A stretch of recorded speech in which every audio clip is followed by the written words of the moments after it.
అందరికీ నమస్కారం అండి. శ్రీ రమణాశ్రమ లేఖలు సూర్యనాగమ్మ గారు వారి అన్నగారికి వ్రాసిన లేఖలు 56వ లేఖ సిద్ధులు. ఇది 10 ఆగస్టు 1946న వ్రాసిన లేఖ. ఈ రోజున భగవత్ సన్నిధిలో సిద్ధులను గురించి ప్రసంగం వచ్చింది. ఎవరో సిద్ధులకే ప్రయత్నించారని, ఏవో సంపాదించారని ఏదేదో మాట్లాడారు కొందరు. భగవాన్ విని విని ఉద్రేక ధ్వనితో ఏమో సిద్ధులట, ఎక్కడి నుంచో సంపాదిస్తారట, అందుకొరకు సాధనలు తపస్సులును, రూపం లేని మనకు కళ్ళు, కాళ్ళు, చేతులు, ముక్కు, చెవులు, నోరు ఇత్యాదులతో కూడిన ఈ శరీరం రావడం, దీనితో ఏవేవో చేయడం, ఇదంతా సిద్ధే కదా. మనమంతా సిద్ధులమే. అన్నం కావాలంటే అన్నం, నీళ్లు కావాలంటే నీళ్లు, పాలు కావాలంటే పాలు, అన్నీ సిద్ధిస్తూ ఉన్నాయి. ఇన్ని రకాల సిద్ధులు ఎప్పుడు అనుభవిస్తూనే ఇంకా ఏవో సిద్ధులు కావాలని గంతులు పెడతారు. ఏం కావాలో అన్నారు భగవాన్. దాదాపు 2 ఏళ్ల ముందు అఖిల భారత శాసనసభా సభ్యుడు జ్ఞానేశ్వర భగవద్గీతకు అనువాదకర్త అయిన మను సుబేదార్ భగవత్ సందర్శనార్థం వచ్చినప్పుడు శ్రీవారి సన్నిధిలో ప్రసంగవశంగా అన్ని గ్రంథాలలో సిద్ధపురుషులను గురించి రాశారే కానీ సాధకులను గురించి రాసినవి ఎక్కడా కనిపించవే, అట్టి గాథలేమైనా ఉన్నవా అని అడిగితే, తమిళ భక్త విజయంలో జ్ఞానేశ్వర విఠోబాల సంవాదం ఉంది. అది సిద్ధసాధక సంవాదం. దానిలో సాధకుని స్థితి విపులంగా తెలుస్తుంది అని చెప్పి ఆశ్రమ గ్రంథాలయంలో ఉన్న భక్త విజయం తెప్పించి ఆ భాగం శ్రీవారే చదివి విషయం వివరించి చెప్పారు. మనసు బేదారు స్వస్థానం చేరిన తర్వాత ఆ భక్త విజయం పంపమని రాస్తే ఆ పుస్తకం తెప్పించి పంపుతూ ద్రావిడ భాషలో ఉన్న ఆ సంవాదం ఇంగ్లీష్లోకి భగవాన్ తర్జుమా చేయించి పంపారు. సుబేదారు దానిని 3వ కూర్పుగా ప్రచురిస్తూ ఉన్న తమ జ్ఞానేశ్వరికి అనుబంధంగా చేర్చారు. ఈ మధ్య నేను ఈ సంవాదాన్ని తెలుగులోకి అనువదించాను. మొన్న పూర్ణిమకు నీవిక్కడికి వచ్చినప్పుడు ఈ సంవాదన విషయమైన ప్రసంగవశాన జ్ఞానేశ్వరుడు సిద్ధుడు, విఠోబా సాధకుడు అని భగవాన్ చెప్పారు కదా.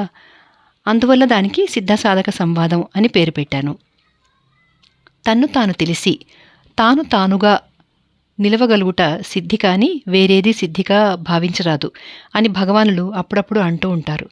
తన తలపు ఆత్మాన్వేషణలో మగ్నం చేస్తే ఎప్పటికైనా యథార్థం గోచరిస్తుంది. అదే ఉత్తమ సిద్ధి. ఉన్నది నలువదిలో శ్రీవారి సిద్ధులను గురించి రచించిన వచనమే దీనికి ప్రమాణంగా రాస్తున్నాను చూడు. సిద్ధమయ్యుండు వస్తువును ఎరిగియుండుటయే సిద్ధి. ఇతర సిద్ధులు అన్నీయు స్వప్న సిద్ధులే.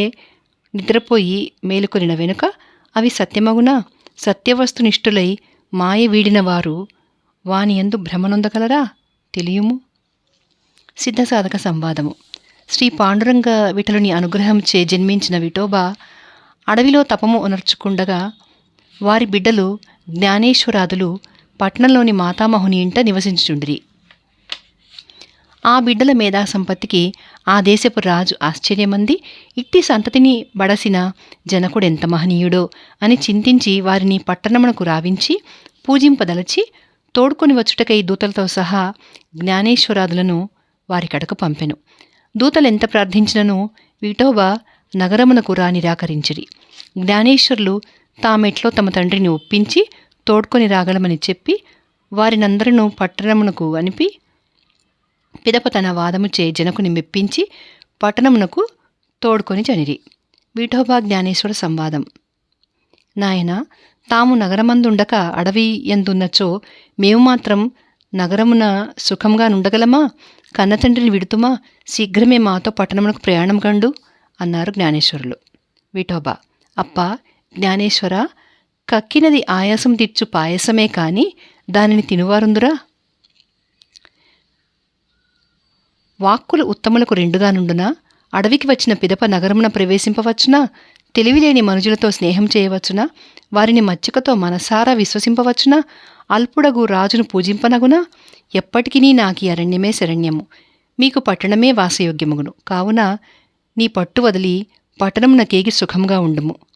జ్ఞానేశ్వరుడు: నాయన, తామి ఎడవి ఎందుండు కారణమేమి? విఠోబా: అప్పా జ్ఞానేశ్వర, నగరమున నీక మీద నేను పొందదగిన భోగలాభమేమున్నది? నగరమునకు వచ్చినచో మోక్షమునకు విఘ్నమే గాని సహాయం లేదు. నిర్జనమైన ఈ అడవియే మౌననిష్టకు యోగ్యము. ఈ కొండచర్య ఎందే సంచరించదను. జ్ఞానేశ్వరులు, ఆకాశం మగుపడకుండా చేయుటకు తాము కనులు మూయక దుప్పటి చేత నాకసమును కప్పదలిచినట్లును, చిన్న పిచ్చుక తన చిన్న పాదములచే పిడుగును ఆపదలిచినట్లును, దుష్కర్మనొనర్చుచు ధర్మమును వెదుకునట్లును, కఠినుడు ఈశ్వర దర్శనమునకు ఆశించినట్లును, అహంబుద్ధి మానక జ్ఞాననిష్ట సాధించినట్లును ఉన్నది. నగరమనియు అడవియనియు భేదభావంతో మీరు బ్రహ్మనిష్ట సాధించుట. అభేదనిష్టలో భేదభావములు ఉండదగునా? విఠోబా, మమకారమున్న పర్యంతము అహంకారము గాని అది ఇది అను ద్వైతభావన గాని పోదు. ఈ భేదభావనల పోగొట్టినది నిర్వికల్ప నిష్టయే. ఈ నిర్వికల్ప నిష్ట నిస్సంగత్వమునను లభించును. కావున ఏకాంతమైన కారణమే మౌననిష్టకు సరియైనదని ఈ స్థలమునందుండెదను. జ్ఞానేశ్వర్లు, తను తెలిసి తానుగా నుండుటయే బ్రహ్మనిష్ట గాని అడవియందు ఒంటరిగా నివసించుట నిష్ట కాదు. విఠోబా, సద్గురు సన్నిధిని తను తా తెలుసుకొన్నను తానుగా నిలుచుటకు ఏకాంత స్థానముననే ముఖ్యముగా నుండవలదా? జ్ఞానేశ్వర్లు, అడవియందు ఏకాంతముగా తప్పమరించనే అజ్ఞాన నివృత్తి కాదు. అహంకార మమకారములు వీడవు అని ఆత్మజ్ఞానులు అడవియనియు నగరమనియు సన్యాసమనియు సంసారమనియు తలుపక దృఢచిత్తులై నిర్వికల్ప సమాధిని పొందియుండ మీరు మాత్రము సంసారము కూడదని ఈ అడవియందు ఉండుటకు కారణమేమి? విఠోబా, సాక్షిని తెలిసి సర్వసాక్షిలో ఐక్యమైన వారు సంసారమందునచో సమాధి సాధనకు విఘ్నము కలిగి సాక్షాత్కారము తప్పిపోవును. అందువలన సహజానందానుభూతి పరులు సంసారాపేక్షను స్వప్నమందైనను చింతింపరు. జ్ఞానేశ్వరులు, ఇది వలయుననిడి సంకల్పమును, ఇది వలదు అనడి వికల్పమును లేకయున్ననే సహజనిష్ట. కాని ఈ అడవిని అపేక్షించి నగరమును ఉపేక్షించి ఉండుట నిష్టయగునా? విఠోబా, సంకల్ప వికల్పరహితులకు వ్యాపారమెట్లు సాగును? వ్యవహారమునకు ఉపయోగింపనివాడు నగరమునున్న ప్రయోజనమేమి? శవమునకు వివాహమునొచ్చినట్ల అనృత జడ దుఃఖాత్మకమగు నీ దేహపోషణకై బహుసంకటములకు ఆస్పదమగు జనపదమునందుండుట కూడనే కూడదు.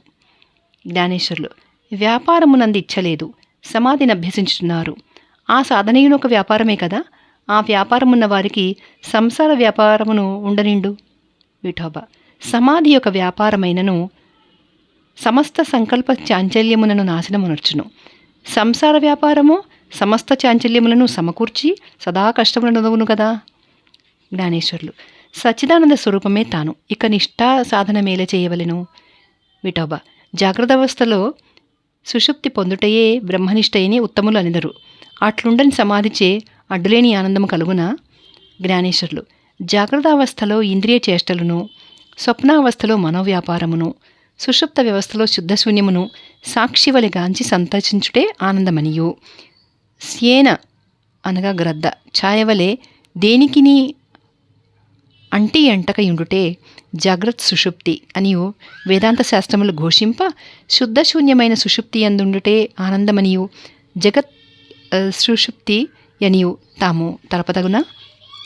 విఠోబా, జాగ్రత్తను స్వప్నమును లోక వ్యాపారమందు ముంచి ఇంద్రియ మృగములకు ఆహారముగా చేసి మిక్కిలి వేదన పాలగునట్లు చేయును. అందువలన లోక వ్యాపారరహితమై శుద్ధశూన్యమైన సుషుప్త్యవస్థకు సాటిన సమాధియే ఉత్తమ సమాధి గాని వేరేది కాదు. జ్ఞానేశ్వరులు, తస్కరునకు దుష్కరుడే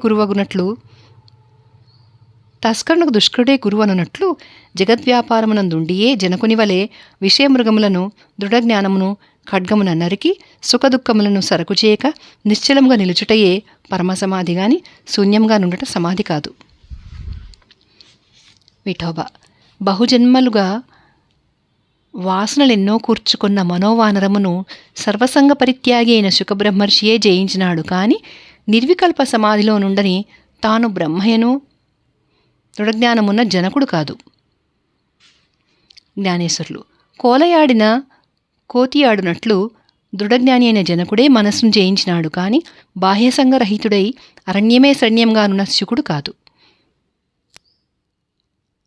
విఠోబా, దృగ్రూపముననున్ననే దృశ్యము పోవును కాని దృశ్యమందుండియే దృశ్యమునెట్లు నిరాకరింపగలము? విషము హరింప విషమే త్రాగిన నది మరణహేతువు కదా. జ్ఞానేశ్వరులు, విషము హరింప వేరొక విషమైన ఔషధమునే సేవించినట్లు భయంకరములైన విషయేంద్రియ కరణాదులను నిశ్శంకమైన దృఢజ్ఞానముచే సంహరించినవాడే సమర్థుడు కాని సదా సమాధినిష్టలో నుండి విషయమృగములు ఎక్కడ మీదికి రాగలవో అని భయపడు వారికి ఆ భీతియే ఫలితము గాని బ్రహ్మానందం ఒకప్పుడునూ లభింపదు. బాగుగా యోచించి చూడుడు. విఠోబా, సన్యాసి అయి సదా సమాధినిష్టలో నుండి వానినే చెలింపజేయు విషయములు సంసార వ్యాపారముననున్నవానిని ఏమి చేయవు? మహాప్రవాహమున పడిన ఎండుటాకు చలనం లేక నిలవగలదా? జ్ఞానేశ్వరులు, దృఢజ్ఞానము లేనివాడు ఎంతకాలము అంతర్దృష్టిలో నున్ననో కరణములు వానిని బహిర్ముఖుని గావించి బహుక్లేశములను అందించును. మహాప్రవాహమున పడినను పెద్దరాయి కించిత్తైనను చెలింపనట్లు విషయాది వికారములెన్ని వచ్చినను సహింపరాని దుఃఖములను కలిగించినను నిశ్చలముగా నున్నవానికే బ్రహ్మానంద అనుభవం గాని దారుఢ్యం లేనివాని అజ్ఞానము ఒకనాటికిని పోదు. విఠోబా, ఎంత దారుఢ్యమున్నను నిస్సంగుడై సదా బ్రహ్మానుసంధానము చేయకున్నా మాయాంధకారకూపమున పడిపోవుటకు సందేహమే లేదు. జ్ఞానేశ్వరులు, బ్రహ్మమునకు అన్యముగా మాయ అనుది ఒకటి ఉన్నది కదా. సదానిష్టలో నుండి దానిని పోగొట్టవలెను.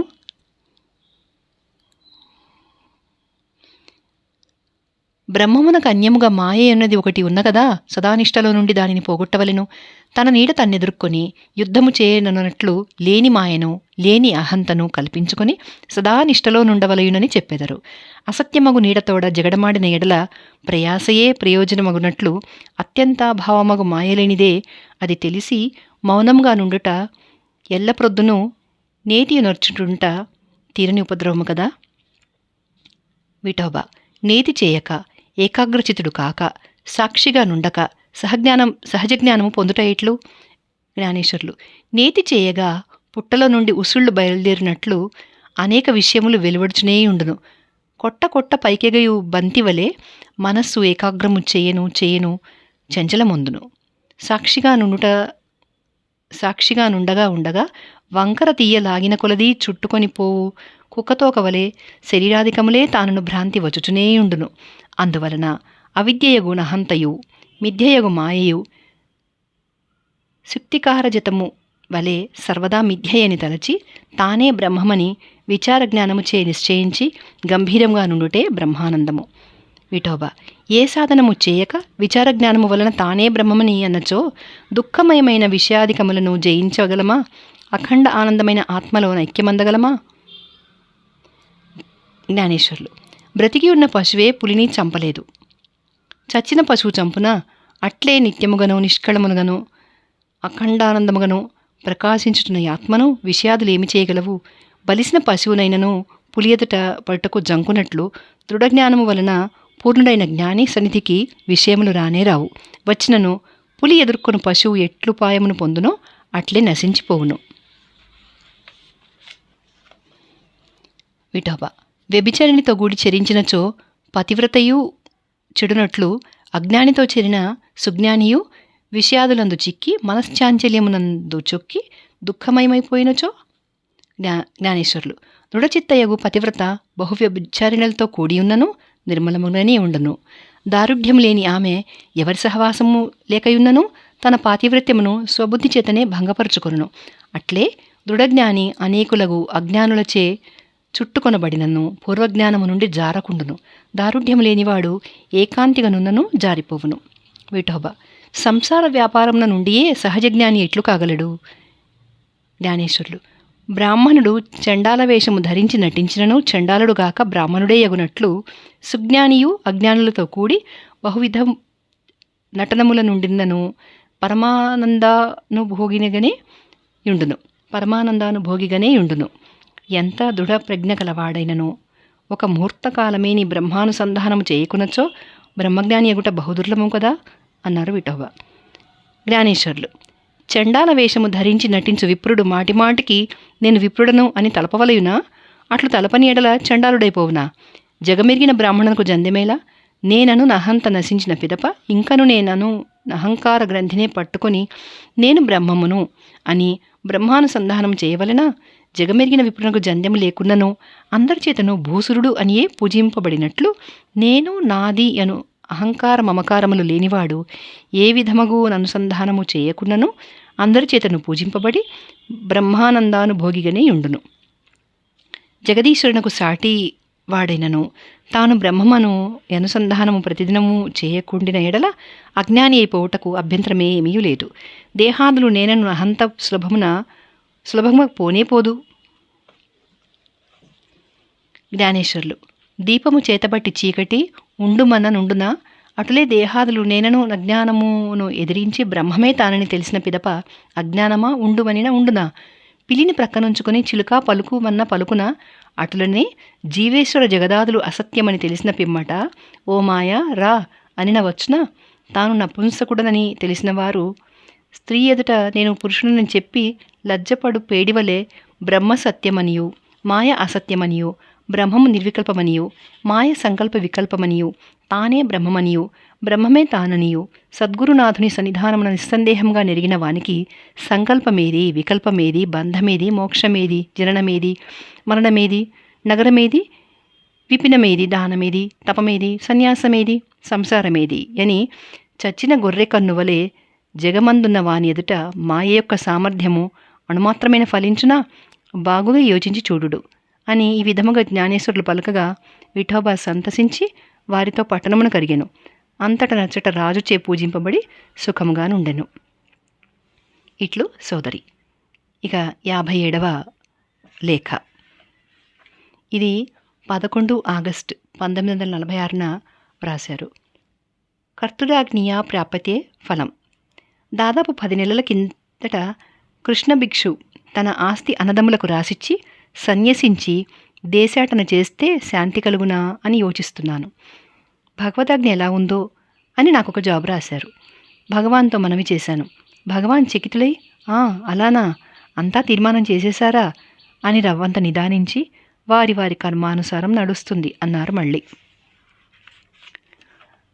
ఇదయ్యా సమాచారం అని వారికి రాస్తే కర్తురాజ్ఞియా ప్రాప్యతే ఫలం అన్నారు కదా, ఆ కర్త ఏమైనాడిప్పుడు అని మళ్ళీ జాబు.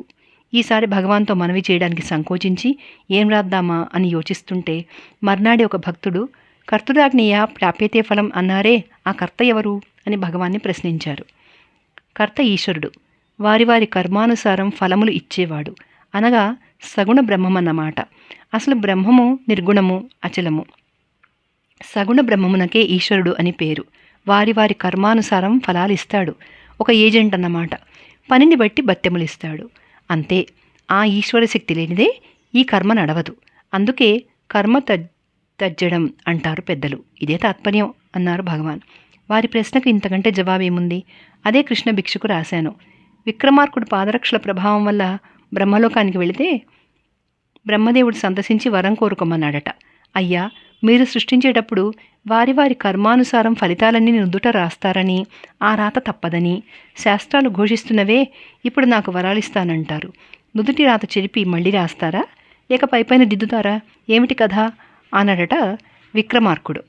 బ్రహ్మ అతని వివేకానికి సంతసించి చిరునవ్వుతో, ఏమీ లేదోయ్, వాళ్ళ కర్మానుసారం ఏది ప్రాప్తమో అదే వాగ్రూపంగా వస్తుంది. ఆహా ఇచ్చాం అంటాం అంతే, కొత్తగా ఇచ్చేదేమీ లేదు. ఇది గ్రహించలేక వరాలకై తపస్సు చేస్తారు.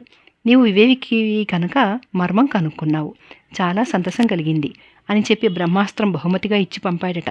చిన్నప్పుడెప్పుడో చదివానిది. భాగవతం 10వ స్కందంలో ఇంద్రపరమైన యాగం మానిపించే నిమిత్తం నందుడికి కృష్ణుడు బోధించిన పద్యాలు కూడా ఇందుకు సరిగ్గా ఉన్నవి చూడు. కర్మమున పుట్టు జంతువు, కర్మమున వృద్ధి పొందు, కర్మమున చెడున్, కర్మమే జనులకు దేవత, కర్మమే సుఖదుఖములకు కారణమదిప. కర్మములకు తగు ఫలములు, కర్ములకు నిడంగ రాజుగాని సదా నిష్కర్ముడగు నీశ్వరుండును, గర్వవిహీనునకు రాజుగాడు మహాత్మా. ఇట్లు సోదరి. ఇప్పుడు 58వ లేఖ. సర్వసమత్వం. ఇది ఆగస్టు 12వ తారీఖున 1946లో రాసిన లేఖ. గడిచిన వేసంగిలో భగవాన్ సాయంకాలం కూర్చోడానికి సౌకర్యంగా ఉంటుందని హాలుకు వెలుపల పందిరి వేశారు. ఆ పందిరికి పడమటి వైపున వట్టివేళ్ల తడికెలు కట్టి తడికెలను ఆనుకుని భగవానులకు సోఫా వేసేవారు. సాయంత్రం ఆ సోఫాకు తూర్పు దిక్కుగా పురుషులంతా కూర్చుంటే భగవాన్ దక్షిణాభిముఖులై దక్షిణామూర్తి వలె కూర్చుండేవారు. వారి పాదాలకెదురుగా మేమంతా కూర్చుండేవాళ్ళం. మా దృష్టి సూటిగా ఉంటే భగవత్పాదారవింద దర్శనం, పక్కకు తిరిగితే చక్కని పూదోట, పైకి తిప్పితే అరుణాచల శిఖర దర్శనం. మా భాగ్యం ఏమని చెప్పాలి. ఒకనాటి సాయంత్రం 4:15కు బయటకు వెళ్ళిన భగవాన్ తిరిగి రాకముందే మబ్బుగా ఉండడం వల్ల వట్టివేళ్ల తడికలు పైకెత్తి కట్టారు సేవకులు. భగవాన్ వచ్చి కూర్చున్న 10 నిమిషాలకే ఎండ తెరతీసినట్లు వచ్చింది. సాయంకాలపు టెండ అయినప్పటికీ వేసవి కావడం వల్ల అందరిపైన వేడి సోకి రవ్వంత కష్టం కలిగించింది. పైబట్ట అయినా లేని భగవాన్ మీద ఆ ఎండ పడితే చూచి సహించలేక సేవకులలో ఒకరైన వైకుంఠవాసి అనేవారు చల్లగా భగవాన్ వెనుక ఉన్న తడికెలు దింపారు. భగవాన్ చూడలేదని వారి తలపు. వేదపారాయణ జరుగుతుండడం వల్ల భగవాన్ చూడనట్లే ఊరుకున్నారు. పారాయణ ముగేయడంతోనే అందుకున్నారిక చిరాకుతో.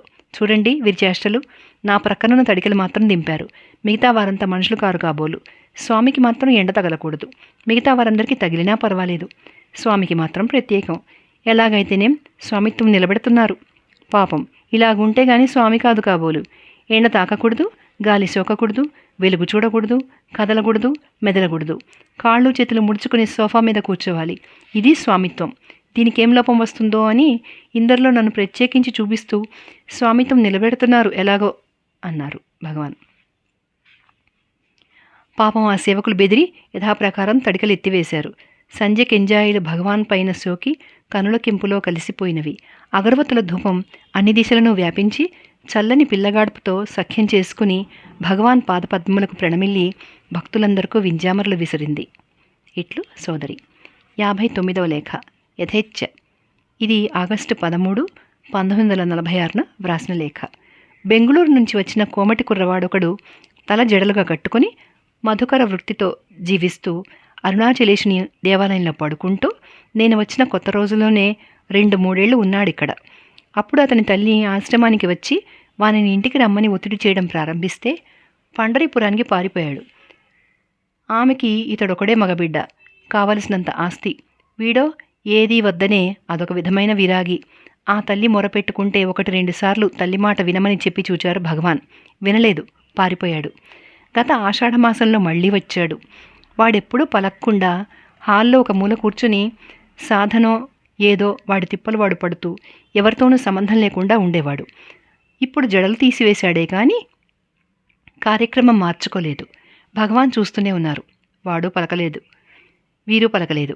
15 రోజులు గడిచిన తర్వాత ఒక మధ్యాహ్నం ఉద్యోగం చాలించుకుని వచ్చిన మన రాజగోపాల్ అయ్యరు యథాప్రకారం లైబ్రరీ పనిలో హాల్లో హాజరై ఈ కోమటి బిడ్డను చూసి, పండరీపురం నుంచి వచ్చాడా ఎప్పుడో?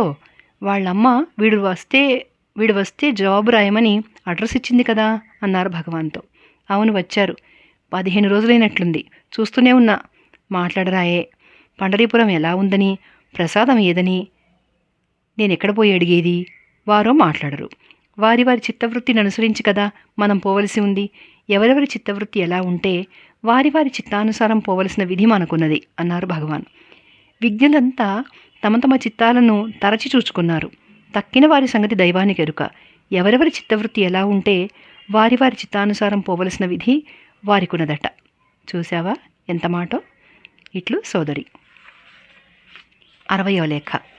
కాలక్రమ పట్టిక. ఇది 15 ఆగస్టు 1946లో వ్రాసిన లేఖ.